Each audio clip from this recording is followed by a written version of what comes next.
гурӯҳи навбатӣ сайёҳон аз Иёлоти Муттаҳидаи Амрико ба Тоҷикистон ташриф оварданд. меҳмононро дар фурудгоҳи байналмилалии шаҳри Душанбе намояндагони соҳаи сайёҳии мамлакат гарму самимӣ истиқбол гирифтанд. сайёҳони эронӣ дар идомаи ҳузури худ ба Тоҷикистон ба осорхонаи миллӣ ташриф оварданд. сипас аз ҷониби кормандони муассиса барои меҳмонон сайри осорхонавӣ гузаронида шуд.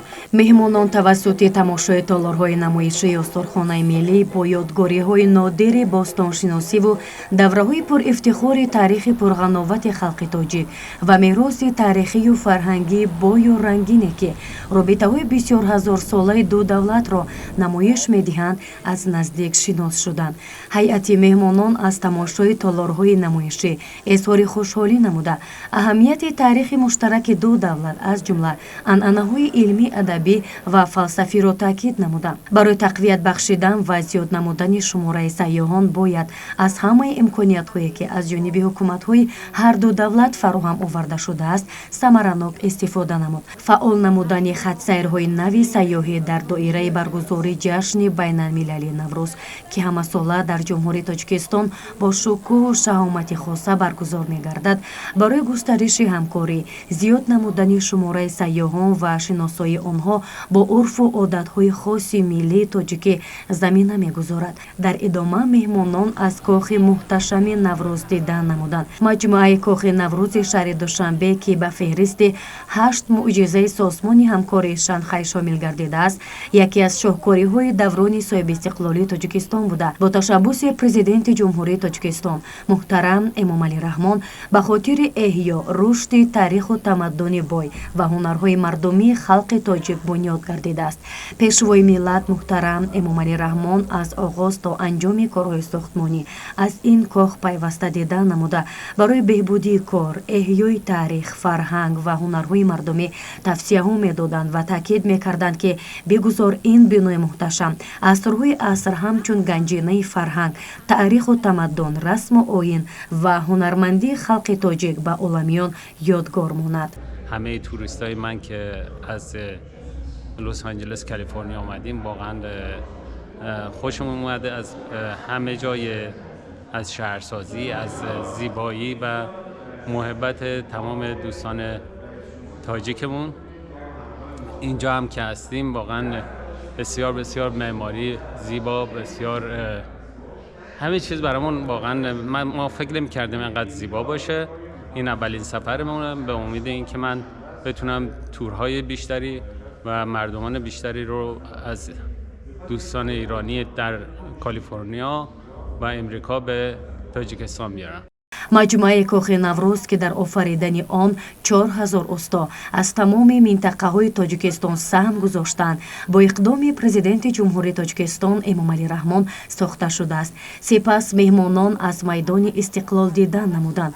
ба меҳмонон гуфта шуд ки масоҳати умумии майдони Истиқлол 30 гектар буда 2.7 гектарашро макони баргузории чорабиниҳои сиёсиву фарҳангӣ ташкил медиҳад. дар маркази майдони Истиқлол маҷмӯаи бо ҳашамати манораи Истиқлол қомат афрохтааст. аз 121 метр баландӣ иборат будани маҷмӯаи Истиқлол рамзӣ аст, яъне қисми поёнии маҷмӯа 30 метр рамзи сисолагии истиқлоли давлатӣ ва қисмати болоӣ 91 метр мазмуни дар соли 1991 асри гузашта ба даст овардани Истиқлолро ифода менамояд. اصلا من انتظار نداشتم که من تاجیکستان و دوشنبه تاجیکستان رو به این زیبایی ببینم. من اصلا تعجب میکنم و هر لحظه و هر روز که میگذره و زیبایی جدیدی از دوشنبه میبینم، احترام من، احسنت من و تشکر من از جناب عالی بیشتر میشه. من پارسا هستم از شرکت آنا الی ترابل از کالیفرنیا امریکا اومدم. با خودم یک گروه از توریست ها آوردیم اینجا. زمانی که ما وارد شدیم به تاجیکستان اصلا فکر نمی کردیم که تاجیکستان این همه پیشرفت داشته و در واقع این اولین باره که وارد شدیم و سورپرایز شدیم و خواستم بدین وسیله از رئیس جمهور محترم جناب عالی تشکر کنم سپاس بگم که باعث شد ایرانی ها به خودشون ببالن نژاد آریایی و همچنین اینی که ما دوستان و برادران تاجیک رو هم نژاد خودمون میدونیم و از حس برادری با هم داریم، برادری و خواهری داریم و این بدین وسیله خواستم تشکر بکنم هم از دولت محترم تاجیکستان و همچنین یک تشکر ویژه از شهردار و کسانی که مهندسینی که این شهر رو ساختن به این زیبایی، به این ترتمیزی. امیدوارم بتونم گروه‌های بیشتر و بیشتری بیارم با کمک پارتنر خودمون شرکت هما سفر تاجیکستان. дар қисмати болои маҷмуа тоҷи қутраш 8 метра ки аз титан сохта шудааст ҷойгир мебошад. дар рамзи истиқлол тоҷ ҳамчун рамзи давлатдорӣ, истиқлолият, соҳибдавлативу соҳибтамаддунӣ ва таърихи омӯзандаи миллати кӯҳанбунёди тоҷикро таҷассум мекунад.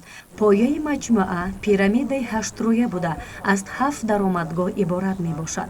ҳадаф аз бунёди муҷассамаи истиқлол дар пойтахти тоҷикистон пеш аз ҳама ҳифзи арзишҳои тарихиву фарҳангии халқи тоҷик, таҷассуми рукнҳои муҳими давлатдорӣ, боз ҳам баландбардоштани ҳисси худшиносии миллӣ ва дар зеҳну шуъури шаҳрвандони мамлакат, хусусан наврасону ҷавонон, тақвият бахшидани андешаи истиқлолу озодӣ мебошад. اول از همه مهمون نوازی آدماش خیلی خوب بود. چه استقبال قشنگی از ما کردن، واقعا به احساس کردیم که تو خونه خودمون اومدیم، وطن خودمون هست.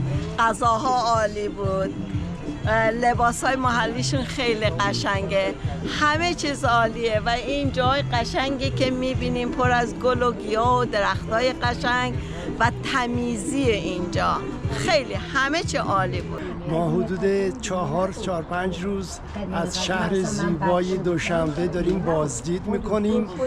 خیلی خوش گذشت. خیلی تشکر از ملت فرهنگ دوست تاجیکستان که دارن احیای فرهنگ باستانی رو انجام میدن. نه تنها نگهداری میکنن بلکه دارن بازسازی میکنن و این کار بسیار ارزشمندی است که به همه